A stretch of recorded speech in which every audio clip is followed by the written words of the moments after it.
Assalamualaikum warahmatullahi wabarakatuh. Para pendengar yang terhormat, selamat pagi. Sekarang kita meneruskan lagi membicarakan tentang hal cinta atau mahabbah yang terpaku terhunjam dalam hati tiap-tiap orang sufi. Orang yang telah membersihkan jiwanya supaya lebih dekat dia kepada Tuhan. Ibaratnya, kalau kita pergi ke kaca besar yang ada di hadapan kamar kita. Kalau kaca itu kotor atau berkabut, hendaklah dibersihkan lebih dulu kotorannya itu atau kabutnya itu. Sehingga jernih. Apabila telah jernih, jelas muka kita kelihatan di dalamnya. Maka kalau sekiranya kacanya sendiri kotor, berdebu, berkabut, terhalanglah kita untuk melihat apa hakikat yang sebenarnya daripada diri itu. Dan lebih celaka lagi kalau kabut itu terjadi di balik di sebelah sana, sehingga tidak dapat kita menggosok, dia berkabut juga. Sebagai kalau kita naik kapal udara, itu kerahnya, plastiknya 2 tingkat. Yang sebelah kita bisa kita hapus dengan tangan sehingga bersih. Tapi masih kotor juga karena yang sebelah lagi belum dapat kita capai dengan tangan kita. Maka usaha kita ialah untuk menjelaskan mahabbah antara kita dengan Tuhan. Membersihkan halangan, rintangan yang menghambat kelihatannya kekurangan-kekurangan kita di dalam menghadap Tuhan itu. Kalau sekiranya misalnya saja dengan sesama manusia, bagaimanapun cintanya kita kepada seseorang. Kalau mata kita kerut, kalau mulut kita busuk, tentu saja tidak sanggup kita mendekati. Yang kita dekati itu jauh daripada kita. Dilihat bukan dia yang salah, kita yang salah. Ini pembersihan. Sebab itu maka sekarang kita masuk kepada yang ke-9. Dulu baru 8. Yaitu memandang banyak walaupun sedikit kita punya kesalahan. Dan memandang sedikit walaupun banyak ketaatan kita. Ini yang ke-9, kita punya penutup dulu, lalu kita janjikan akan masuk kepada yang ke-9. Yang ke-8 itulah dia. At-tasi'u yang ke-9, mu'anaqatul ta'ah wa mubayanatul mukhalafah. Mu'anaqah artinya berpeluk-pelukan. Kita memeluk kepada yang kita peluk, dia pun membalas pelukan kita. Kalau sekiranya kita dengan manusia, misalnya ada kawan kita kembali dari Mekah. Di Mekah baru saja kejadian Masjidil Haram diduduki oleh orang-orang pendurhaka. Kawan kita juga belum pulang. Setelah ditunggu lamanya 17 hari. Alhamdulillah selamat Masjidil Haram tadi daripada serangan. Dan dapat ditaklukkan orang-orang yang memperbuat onar tadi. Kawan kita pun dapat pulang. Kita pergi sambut dia ke Halim Perdana Kusuma. Atau seperti ke Polonia di Medan. Atau ke tempat yang lain. Baru dia turun dari tangga kapal udara itu kita ketemu. Kita penuh dia peluk kita. Kadang-kadang air mata turun, jatuh. Saking cintanya kita kepada dia. Kita sudah berdebar hati kalau dia mati di Mekah. Meskipun dari mati di Mekah itu juga mencapai kesucian. Dia pun menangis, kita menangis. Karena adanya cinta dalam hati. Itu mu'anaqah namanya. Berpeluk, bercium antara kita dengan kawan kita tadi. Ini kita berpeluk, bercium dalam perasaan dengan Tuhan. Mu'anaqatut ta'ah.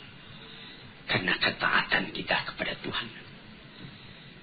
Di situ, saudara-saudara yang terhormat, payah saya menerangkannya. Karena saya pun baru mencoba, baru melatih diri. belum sampai kepada taraf yang tertinggi. Bagaimana perasaan kita kadang-kadang apabila kita sampai kepada bacaan inna salati wa nusuki wa mahyaya wa mamati lillahi rabbil alamin la syarika lahu wa bidzalika umirtu wa ana minal muslimin.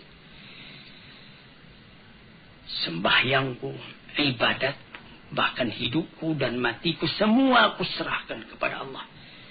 Ini kita bertelut, menundukkan kepala, melintuhkan hati, menegakkan taat setia kepada Tuhan. Apabila kita punya permintaan dikabulkan dari sebab tunduknya hati dan ikhlasnya kepada Allah, akhirnya kecintaan kita itu dibalas. Itu namanya mu'anaqatut ta'ah. Berpelukan kita dengan yang kita sembah itu karena ketaatan. Wa mubayanatul mukhalafah, artinya lain daripada yang lain. Kalau sekiranya dalam kita sembahyang menghadap kepada Tuhan, kita diganggu oleh perasaan yang lain, oleh amwalun iqtaraftumuha tijaratun takhshawna kasada wa masakinu tardawna. Kita diganggu oleh rumah tangga, oleh kekayaan, oleh kebun, oleh gedung, oleh anak, oleh istri, oleh keluarga. Mubayanatil mukhalafah. Bukan itu yang aku tuju, ya Tuhanku. Engkau yang aku tuju. Yang lain-lain itu alam semua. Hari ini dengan aku, besok meninggalkan aku, atau aku meninggalkan dia. Maka bertambah teguhlah kecintaan tadi. Sebab itu maka dikatakan oleh ulama-ulama yang telah mendalam dauknya, ibadat yang dikerjakan dengan taat setia itu menambah cinta kita kepada Allah Subhanahu wa taala. Itu kita bisa uji sendiri. Misalnya datang waktu, kita sudah dengar azan di masjid, Allahu Akbar, kita siap, kita pergi ambil wudu, kita sembahyang di awal waktunya, kita kerjakan dengan tertib. Wah, bukan main. Itu mu'anaqatut ta'ah namanya. Tapi kalau kita sudah mulai melalaikan, pukul 12 tengah hari masuk waktu zuhur, pukul 2:30 baru kita kerjakan zuhur tadi. Nampak bahwa kita cinta kepada Tuhan itu kendor. Nah, di sini tuan-tuan yang terhormat, yang ke-9. Jadi perkataan ini adalah dari seorang sufi, Sahal bin Abdullah At-Tusturi namanya.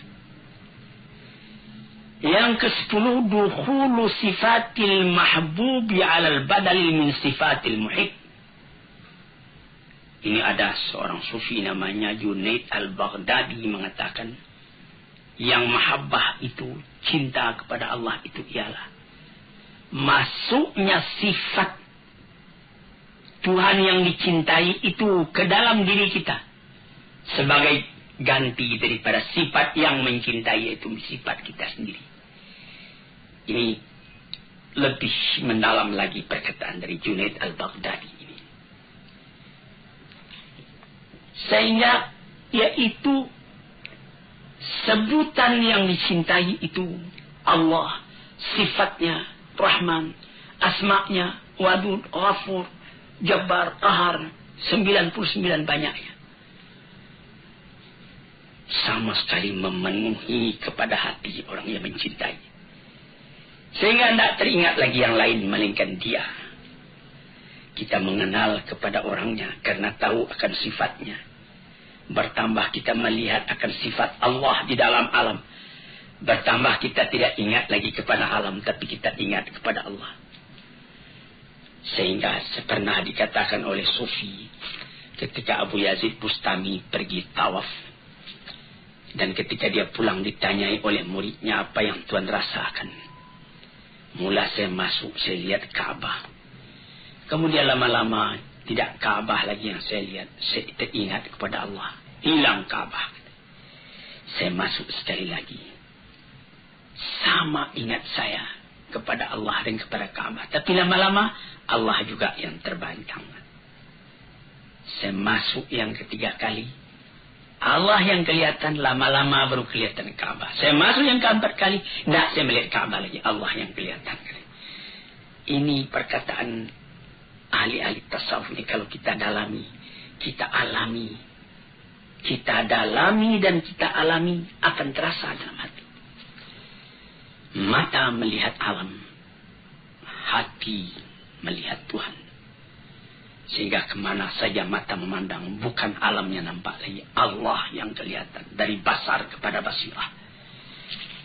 Jadi katanya Junaid al-Baghdadi itulah mempengaruhi sebutan yang kita cintai itu, sifatnya, namanya di dalam hati kita. Sehingga tidak ada lagi yang lain melainkan itu yang memenuhi hati. Perasaan kita, penanggapan kita yang mempengaruhi ialah perasaan itu. Sehingga segala perasaan, segala penanggapan bertukar sama sekali. Mengandalkan Tuhan.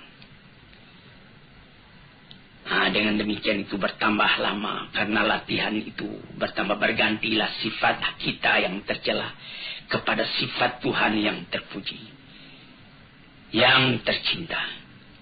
Sehingga sesuailah sifat kita dengan sifat Allah ala taqatil basyariyah, atas kesanggupannya seorang manusia. Yang kedua belas, antahibal kulla kaliman ahbabta fala yabqa laka minka syai'un. Engkau berikan keseluruhannya kepada yang engkau cintai. Ini adalah keinsafan belaka. Karena kalau kita fikirkan, tidak ada yang kita punya di dalam alam ini sama sekali kepunyaan Tuhan. Walaupun songkok yang kita pakai, baju yang kita pakai, celana, sepatu, arloji dan lain-lain yang lekat di badan kita ini, tambah kita dalami, ini sama sekali cuma pinjaman. Dengan takdir dan dengan izin Allah Subhanahu Wa Taala, saya bikinlah gubuk-gubuk saya di Kebayoran Baru dari Patah nomor 3, Patah 3 nomor 1. Beberapa tahun yang lalu, kira-kira 20 tahun yang lalu, ada kawan bertanya, ini rumah Buya ini, rumah Tuan ini, rumah Bapak ini. Saya bilang, bukan. Ini rumah Tuhan dipinjamkannya kepada saya selama saya masih hidup. Atau barangkali juga masih saya hidup sudah tidak saya yang punya lagi. Mengangguk kawan tadi, lalu saya tuliskan, hadza min fadli Rabbi, ini rumah adalah kurnia Tuhanku. Liyabluwani ashkuru am ashkur, untuk menguji aku, syukurkah aku kepada Allah, am akfur, atau aku melupakan jasa Allah kepadaku. Jadi kufur namanya. Rumah tangga, sawah berjenjang, bandar buatan, mobil dan lain-lain sebagainya, itu pinjaman semua. Jangankan itu, nyawa kita sendiri pun pada hakikatnya bukan kita yang punya. Kenapa begitu? Yang kita punya kan kita menguasainya. Apakah Tuhan berkuasa atas nyawa Tuhan? Apabila maut datang, la yasta'khiruna sa'atan wa la yastaqdimun.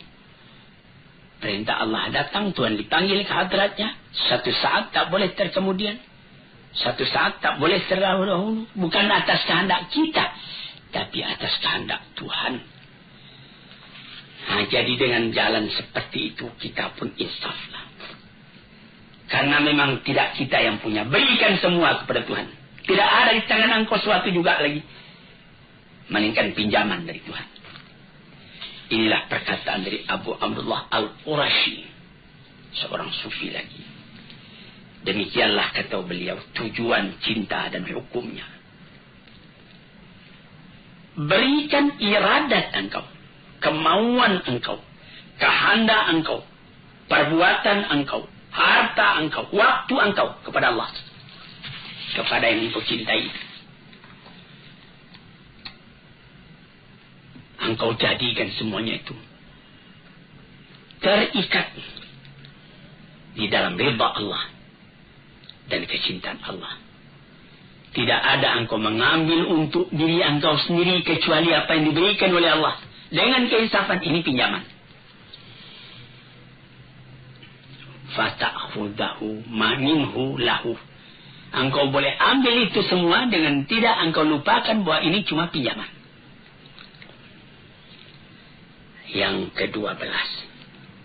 Antamhu minal qalbi ma siwal mahbub. Ini perkataan Shibli. Tadi itu ada perkataan dari Abdullah Al-Tusturi, Sahal bin Abdullah Al-Tusturi. Ada perkataan Junaid Al-Baghdadi. Ada perkataan Abdullah Al-Qurashi. Sekarang perkataan Shibli. Apa kata beliau? Antam huwa minal qalbi ma siwal mahbub. Hapuskan dari hati selain dari yang kita cintai. Jadi la ilaha illallah dilanjutkan lagi.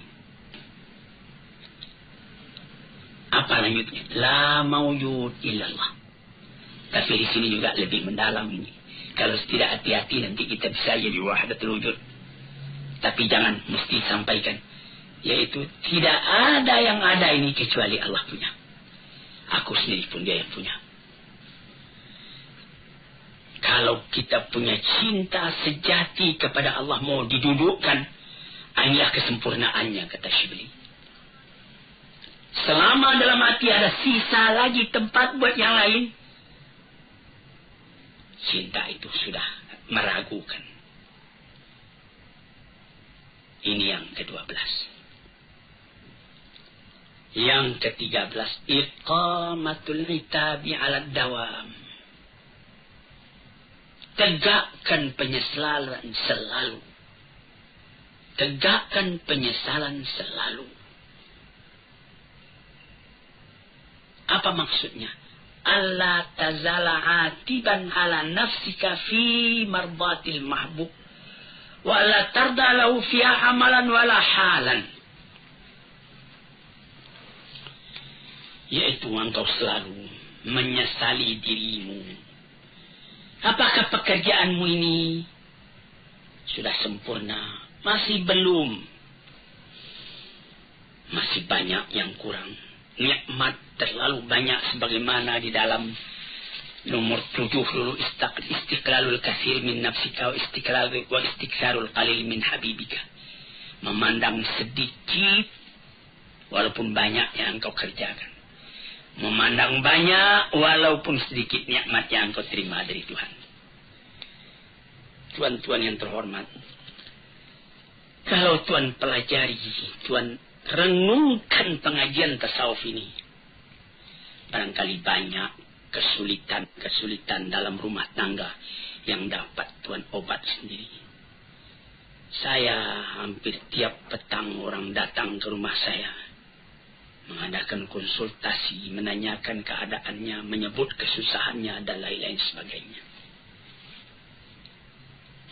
Ada yang mengatakan, saya sudah menjalankan fatwa Bapak. Saya sudah tahajud kalau malam.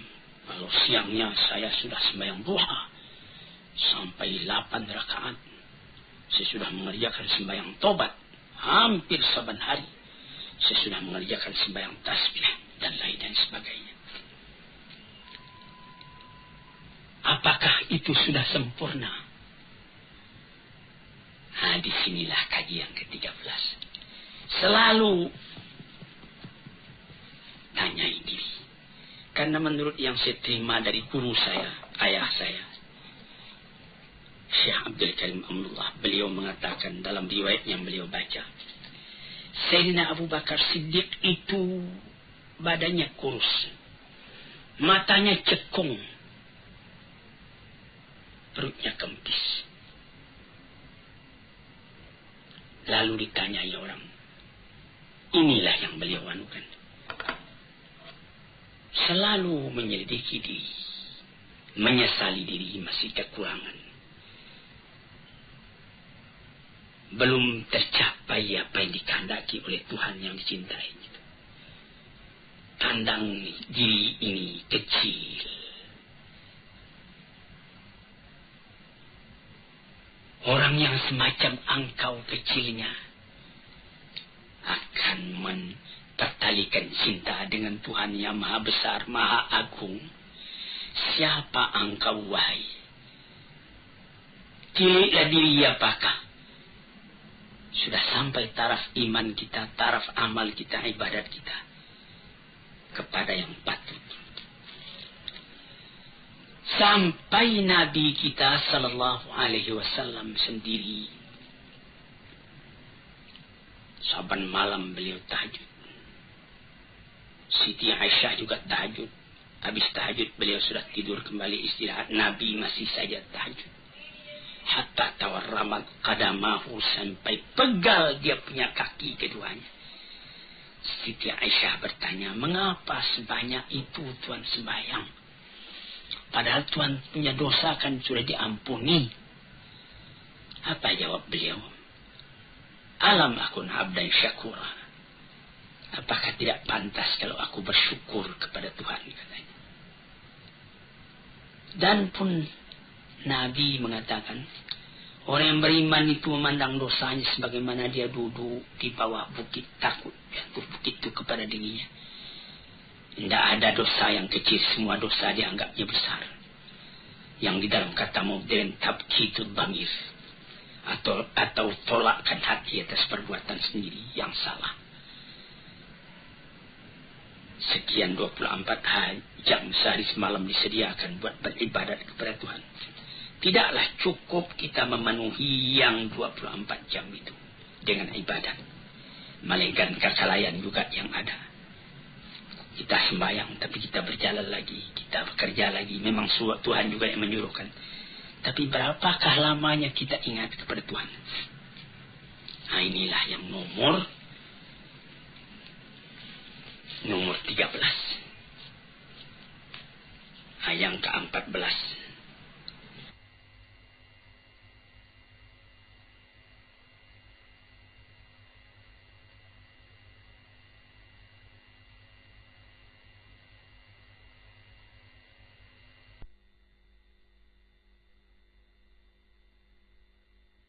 Tughara 'ala al-mahbub an yuhibbahu mislak.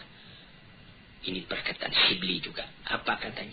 Engkau cemburu kepada Tuhan yang engkau cintai itu. Kenapa? Orang yang semacam engkau mencintainya. Memandang hinanya, kecilnya diri. Sebagai sambungan penjelasan dari nomor 13 tadi. Rilah. Apakah baru yang saya dapat kerjakan? Dalam umur yang terbatas ini, dalam tenaga yang terbatas ini, dalam angan-angan yang menggeret langit, tetapi kita tidak dapat terbang ke udara. Jadi, terpandang besarnya Tuhan, terpandang kecilnya diri.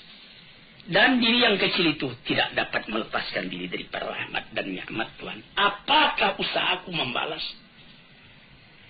kesalahan yang begini saja kepada diri? Ini salah satu kemajuan dalam rohani manusia. Sekian dulu, nanti lain hari kita